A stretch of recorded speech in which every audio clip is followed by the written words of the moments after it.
core question at the very heart of everything that you're doing. Why, in your opinion, is productivity in the UK weak? Well, you asked me a complex question about productivity in the UK, and there isn't one simple answer to that. I'll maybe give you two, and one would be leadership, and that is leadership and ambition in terms of having the confidence to reindustrialise, invest in manufacturing, invest in technology. And there can be all sorts of reasons as to why we don't do that well enough. But ultimately, I always say ambition, leadership. To do that, I think, is a really, really key reason. Is that leadership and ambition on the part of manufacturers and or government? It's, quite frankly, as a nation. It's about the whole mojo of the nation. For 30 years, we haven't really had any major profile of manufacturing, of industry, of us being a glorious industry, which we are. But that's not how we're portrayed to the general public. So it's about pride, mojo. We're an industrial nation, and we need to get quite a bit of that back. And I think as we do that, we'll invest more and productivity will rise. Can it be top-down, though? Because the leadership vacuum that you've just described does exist at the lower ends of the manufacturing sector, where smaller companies have not invested in new digital technologies, in many cases have not invested in robotics and automation, which have been around for quite some time now, and we're lagging behind everybody. This is a massive national campaign you're talking about. Yes, and that brings me to the second key priority with regard to driving productivity in manufacturing and engineering sector. But of course, let's remember that productivity is the highest in manufacturing and industry of all sectors in the UK. So more manufacturing will automatically increase national productivity. But even within manufacturing, we need to do more. And so that second reason is, it is about the speed at which we adopt new technologies. And now in that I've talked about leadership and ambition, but another key ingredient that we have missing is we don't have a well-organised ecosystem in which especially small to medium-sized companies can engage with to de-risk, to give them advice, to give them support on how they can adopt new technologies like robotics, or it could be additive manufacturing. Any of these new technologies, there needs to be a well-organised support mechanism for small to medium-sized companies, and we haven't created that. For the best part of the last year, you've been working with manufacturers, academics, as part of the Industrial Digitalisation Review, to present to government your view on how we can create a new revolution in this country. How's that going down with government? The talks are ongoing at the moment.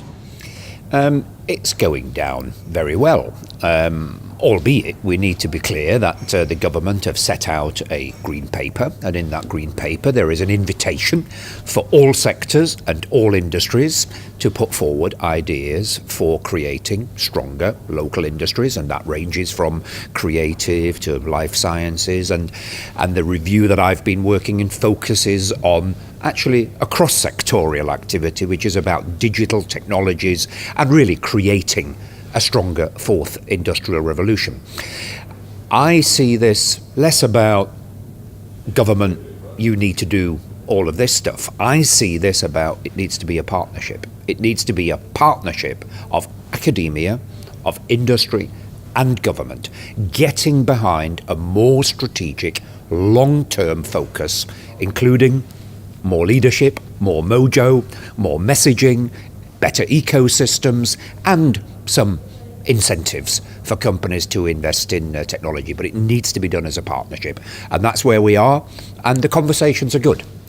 Well, we already have a lot of what you've mentioned. We've got R&D tax credits, we've got apprenticeship levies, we've got HVM catapults, we've got advanced manufacturing centres. Why is that not working to the level that you want from a future partnership? Well, the good news is that we do have a lot of the individual ingredients to allow to make this to happen. The advanced manufacturing catapults, various forms of tax credit, as you mentioned.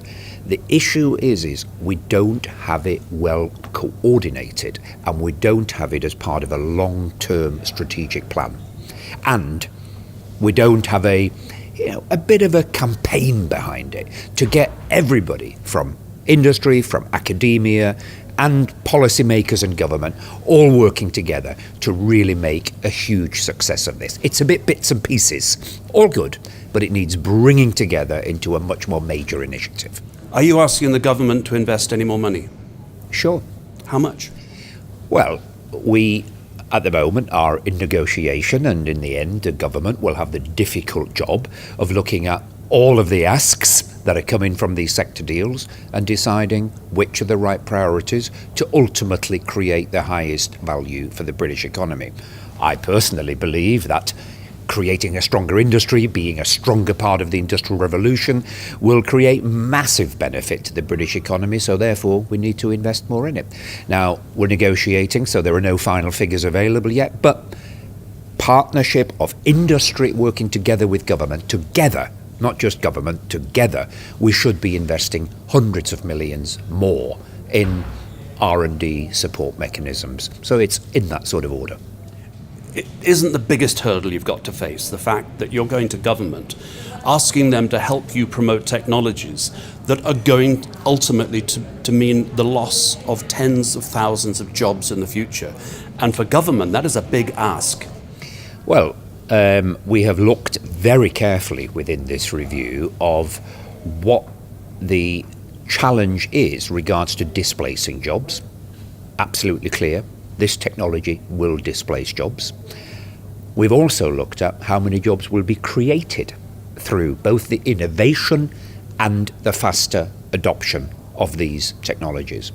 And we are very confident through the research we've done, and we will publish that research when the review is finished, and it will tell us that by adopting these technologies and by innovating, we will create more jobs than we displace. Now, the trick is how do you therefore upskill people to be able to move from those jobs that are being displaced into the ones which are being created?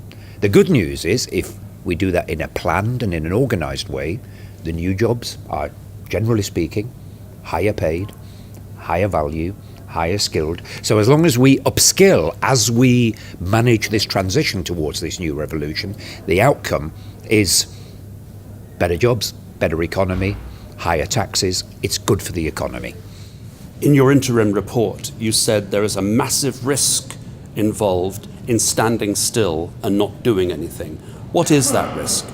Well, the absolute worst thing we can do, and the thing that will definitely displace jobs, is if we don't drive this industrial revolution. Because quite simply, what happens if you don't adopt the technologies at the pace that other economies are doing, they will be more competitive than us, so their manufacturing industries will be more successful, they export more, we lose out, and unfortunately you lose jobs. So this is a no choice. We have to invest in this technology. So if you're going to do it, you might as well do it right and make sure we make the biggest success, create most possible jobs, and create massively competitive industries.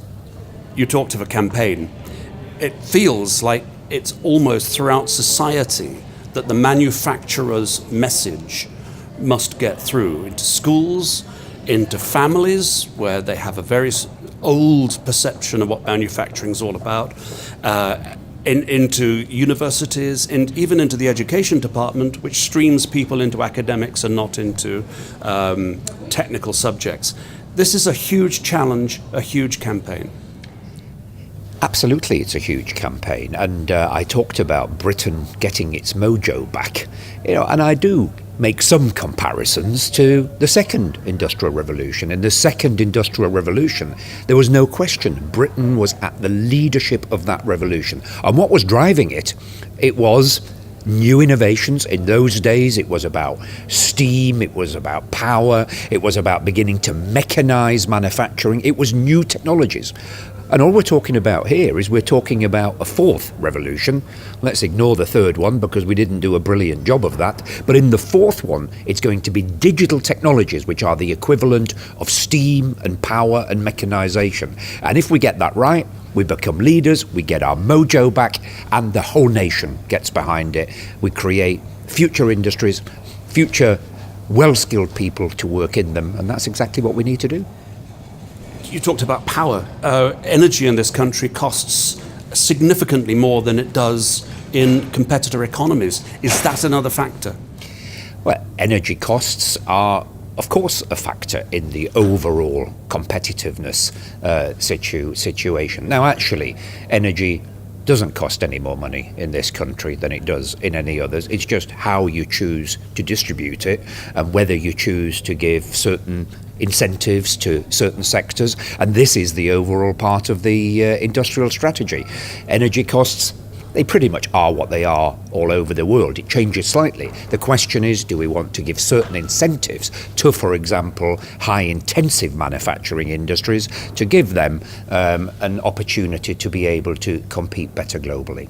How concerned are you that the government's travails over Brexit are going to get in the way of this industrial strategy? Well, Brexit does concern me. There's no question about that. And I've been clear from the outset, the day we made the decision to leave. Well, first of all, I was clear we are leaving. I am not a Ramona. We need to get on with this. But I'm also very clear that it's not going to make business any easier. It's going to be harder. We are going to have some friction in our trading systems. It is going to be more difficult to bring some skills on board that we may need from European nations. But I'm a businessman and I need to focus on taking my business forward here. So we need an antidote to these things. And I actually think that new digital technologies, a new industrial revolution, act as an antidote to some of the negative things that we will see around Brexit. I was thinking as much as that as about the government's own internal problems. They're being challenged by the Labour Party, which is talking about a tax on robots. This is a difficult backdrop against which to conduct these negotiations and to envision the kind of bold, mojo returning strategy you're talking about. Well, the thought of taxing technology and taxing robots, I think might be something you can consider when you've invested in huge amounts of that technology. We wouldn't do very well out of taxing our robots in the UK today because, quite frankly, we don't have very many to tax. So it's not going to give us more tax revenue right at the moment. So my view is that might be 10 years ahead of its time. And right now, what we've got to do is we've got to incentivize people to get more of this technology on board, create value for the economy. And it would be a really nice problem to have when we've got so many robots, that we've got such great productivity that we need to work out whether we create a bit of taxation. But let's worry about that in 10 years' time. You're a confident man, Juergen Maier. I can sense that. Anybody can sense that. Are you confident that this industrial strategy is going to end up with something that's different from the industrial strategies that have been tried and frankly not done terribly well over the last 30 years? We're talking about a game changer that's absolutely vital to the future of our economy. What I'm seeing is that we have an economy that is not delivering what the country needs. We don't have enough highly well-paid jobs. We have a terrible balance of payments. We're not exporting more or enough. And I'm also seeing a government that is listening and is realizing that what we've done in the past isn't changing that fast enough. And I think those two ingredients coming together are creating the right burning platform to be able to say we do need to do something fundamentally different. And therefore, I believe creating this industrial strategy to really make a difference, I think, does have a chance. And let's put it like this: it's now or never. A question I meant to ask a little bit earlier, but final point is that manufacturing has not been given credit in the last 30 years. Financial services has been perhaps given more credit than it deserves. That has resulted in high exchange rates which have not benefited exports, and so on and so on. We are talking about people understanding the value of manufacturing, giving it its proper place and not saying we don't make things anymore? Yeah, I think we're in a bit of a perfect storm for manufacturing. We have finally realised that an economy that just lives on financial services, and by the way, absolutely nothing wrong with financial services, it's a great industry and brings a lot of value, but on its own, it doesn't create the well-paid jobs, the exports that we need to the level that we need them. At the same time, there is a realisation that our economy as a whole isn't working and we need to export more. And there is this realisation that actually what we've dabbled with and done in the past hasn't delivered what we want. So I think for us manufacturers and industrialists, it's the perfect storm to get out there and say we are the people who can make a huge difference towards creating a stronger industry, more well-paid jobs and more exports that will help fix our economy.